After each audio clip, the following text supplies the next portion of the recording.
Hello everyone, and welcome back to another project update on the F-111 CSB.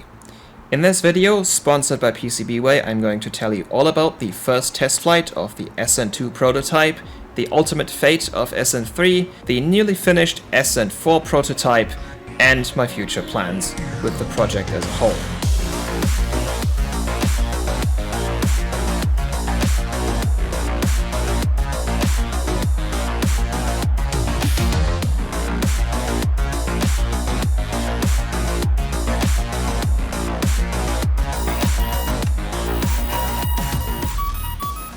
This video is sponsored by PCBWay. PCBWay has been a long-time partner in this project and for this channel as a whole, and for this project again, they helped me out by letting me use their part of 3D printing service. Specifically, they made these very nice glass fiber reinforced PA12 nylon SLS 3D printed gears for the swing wing mechanism of my full-scale F-111 CSB.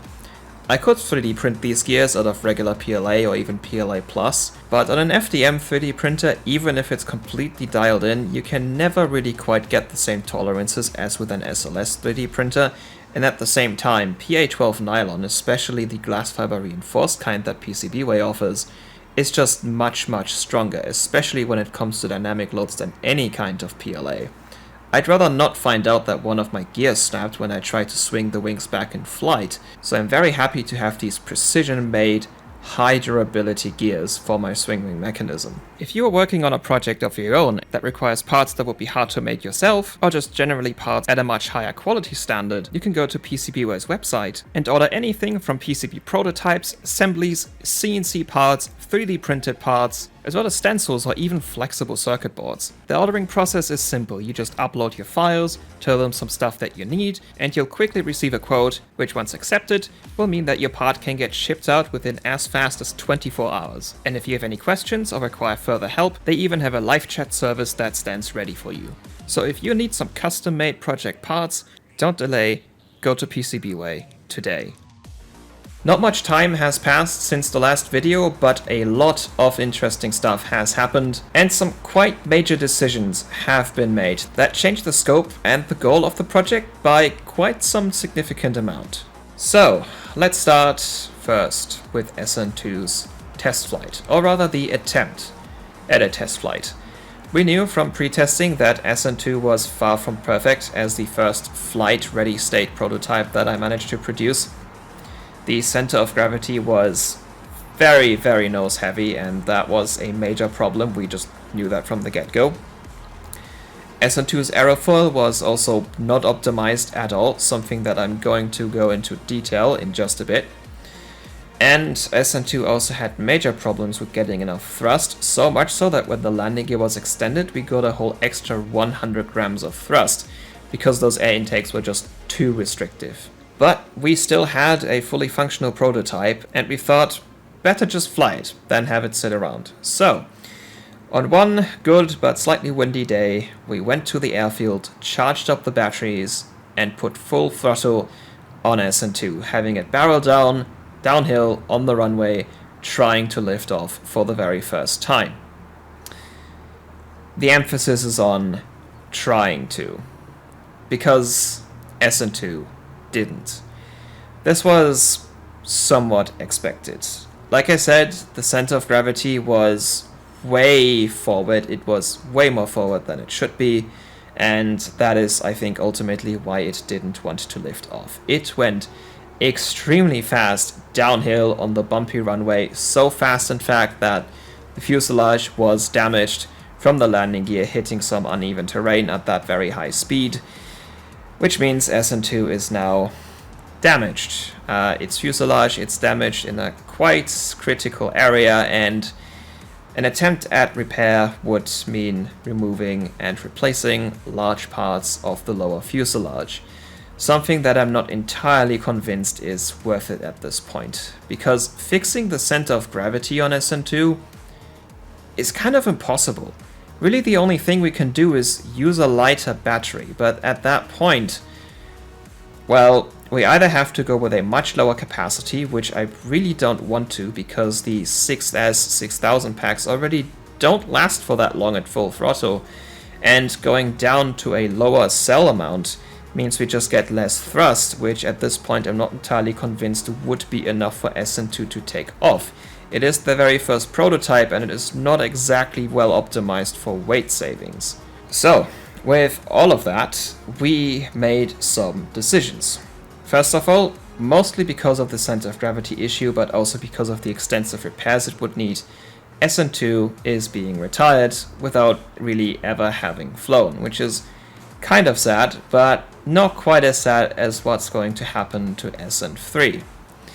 If you watched the last video, you will know that SN3 is very similar to SN2, only having some minor changes to it, and the pretty much ready to be assembled SN3 prototype, which currently exists as just a collection of loose 3D printed parts, will probably remain in that state. Fixing the center of gravity is just not going to really work, and to that also comes the problem with the aerofoil and the restrictive air intakes. Stuff that's just really better to fix on an all-new design, which is SN4. SN4 is incorporating a proper aerofoil into the model. We're going from a symmetric, this just kind of fits into the fuselage aerofoil, to a NACA 2410. Which isn't the best aerofoil, and I'm going to get into that, but it is an aerofoil, and not just something that I thought looked right. And based off some glider tests we did with 50% scale models, the NACA 2410 aerofoil will generate a substantial amount of extra lift for the model, which is of course going to be extremely helpful. SN4 also redesigns pretty much the entire fuselage, allowing the battery to be slid back further, so that we have a center of gravity that is much closer to where it should be. We have more space for the landing gear, and crucially we have larger air intakes and even some extra air intakes in the bottom of the fuselage in the form of some vent holes where the electric ducted fans can get extra intake air from. All in all, SN4 is a departure from scale, but probably a very good boost in just practicality of the model. It is going to work much better as an RC model, even though it's not quite going to look as good as SN2 and 3 did from a scale perspective. But here is where we have another plot twist. I've mentioned previously that I want to build what I call a mini Varg, which is one of those 50% scale glider models, but motorized as an actual seaplane. I've had this idea for quite a while, but it was recently when René Rosenträger with his JRM Junior proved that this sort of project would actually work and work really well, that I've decided to actively pursue this idea. And in retrospect, this is what I should have done from the beginning. It is not untypical to build a smaller version of your design first, to use it for R&D and figuring everything out at a smaller scale, and only then, when you've got a design that's really good enough, you do build the larger one. I kind of did it in reverse. I tried to build the full-scale thing with all the features, all the unproven technology I've developed at the same time, trying to get it to work, and it was kind of obvious that that wouldn't quite work. So, now having thought about it, I'm going to change my approach to the entire thing. Instead of trying to build SN4 as another full-scale model with retractable landing gear, with a fully working active swing wing and a rudder and nose wheel steering and all that stuff, I'm going to build SN4 as a mini Varg, or rather half-built SN4 as a mini Varg. I have ordered a set of 30mm electric ducted fans, some small speed controllers, a fitting battery, and got a transmitter and receiver from my dad that he had sitting around, and I've built an SN4 mini Varg. And I've also tried to fly that SN4 mini Varg. Now that didn't quite work. I did in fact crash it and break it in two, but that wasn't the fault of the design and more user error. At the time, my battery that I had ordered had not arrived yet, and well, I was really itching to fly it because it was ready otherwise, and it is a mini Varg. You can build these things really quickly. To put this into perspective, SN2 took about 2 months to put together. SN4 in minivark form took a week, and the replacement for SN4, SN4.1, took 2 days, and earlier today I built SN4.5, which, if I had the electronics for it, would have been done now within 24 hours.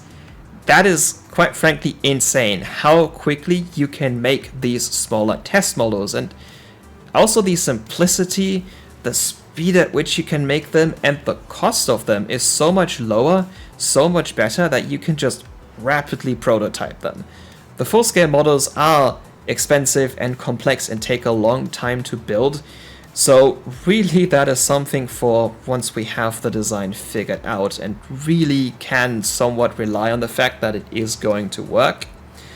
But while we're still trying to figure out, how does this thing best work, it's really better to work at the minivark scale. So we're going to go forward with the minivark. But yeah, the very first thing I did was crash SN4. So I was really eager to fly it, and I made a bit of a dumb decision because we didn't have the right battery for it. SN4 is flying on 2 tiny 30mm electric ducted fans, which are meant for a 4S, a 4-cell LiPo battery, which means 16.8 volts when fully charged. But we didn't have a 4-cell battery that would fit. We had a 2200 and 2600 mAh battery, which would have been way too heavy and just physically too large to ever fit into SN2's battery bay. We had, however, a 2200 mAh 3-cell that would fit and was light enough to have the center of gravity in the right place. The drawback being that it's a 3-cell battery, which means you get maybe 12, 13 volts, which doesn't sound like a massive difference, but that's 25%. And, well, let's just say the thrust to weight ratio was around 0.5, which isn't good. Because, well, the NACA 2410 is a lot more efficient than what I had before, it's not exactly a super efficient aerofoil to begin with. Which led to the obvious conclusion that a 3-cell, specifically that heavy 2200 3-cell, made the plane too heavy, with too little thrust, which led to it stalling, falling on its belly, and cracking in half. And that was the end of SN4. I very quickly, thankfully, due to the new scale, built SN4.1, which is currently flight ready, now where my new 4S 1300 mAh battery has arrived. And we're going to fly that soon. Probably not this weekend, hopefully next weekend. And that is perhaps the moment where we are finally going airborne. Based on the glider tests we did, we know that the SN4 design is working. We just need to prove that, well, with all the electronics in and the extra weight of the battery, we can actually get enough thrust out of the electric ducted fans to keep the thing airborne. That is really the only thing we need to prove, and really the only problem that I can think of it maybe having is that the 1300 mAh battery might be a little bit too heavy. It is around 170 grams, and the full plane, including the battery, is around 430 plus minus 20. So it is a good amount of the total weight. And, well, on that 4-cell battery, with the 2 electric ducted fans, you get maybe around 350 grams of thrust. So we are still a good amount away from a 1-to-1 thrust to weight ratio on an airframe that is kind of meant for speed. So it's still gonna be a bit close. It could work. It could also mean that maybe I have to go down to an 800 mAh battery. The only really way to figure out is to fly it, and I'm sure to give you an update once we've actually done that. But that is not where things end quite yet, because SN5 is already in development. While I was testing the SN4 prototype that I then crashed, I had a conversation with my dad and talking about what sort of aeroflows his planes use. And he was saying that, you know, a NACA 2412 isn't that much more thicker than a 2410, but should give you quite a lot of extra lift. And so I decided to try and implement that.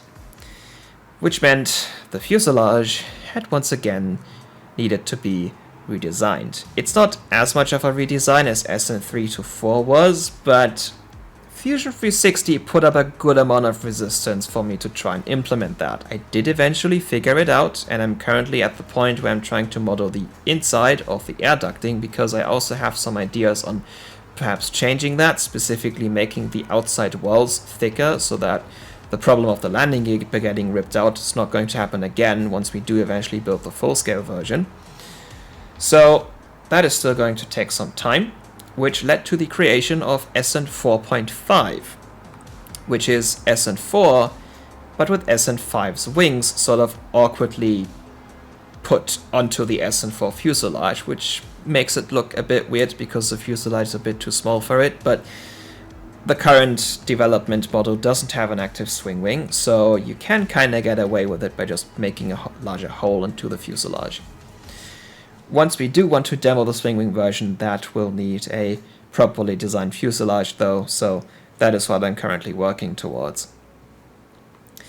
Anyway, SN 4.5 earlier today existed as only a pair of NACA 2412 aerofoil wings, and the entire rest of it was printed in today's afternoon alone.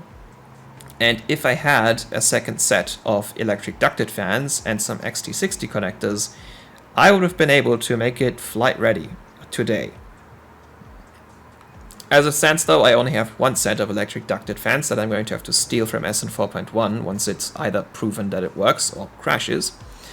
So SN 4.5 is still sort of half assembled. But yeah, those are the two next prototypes that I'm going to attempt flying. Like I said, I'm not entirely sure if the 4-cell 1300 mAh battery is the correct choice. I did just kind of base it off the fact that this is about the heaviest we can go while still having an okay center of gravity, because going with a lighter battery also means that our flight time goes down. So yeah, we're going to find out if that sort of heavier side battery is not going to mean too much weight for the thrust we have. We'll find out. I can't really say anything at this point. It's not going to be a super acrobatic jet. It's not going to be able to do lots of acrobatics at this weight, but really that wasn't the point. The point is just to get it to fly. So we'll see. We'll find out. And maybe in about a week I'll have an update for you. If anything happens that's not immediately YouTube video worthy, I'm going to surely post an update on my Twitter account, so you can take a look there. And otherwise, that would be it for this update. And until next time, goodbye.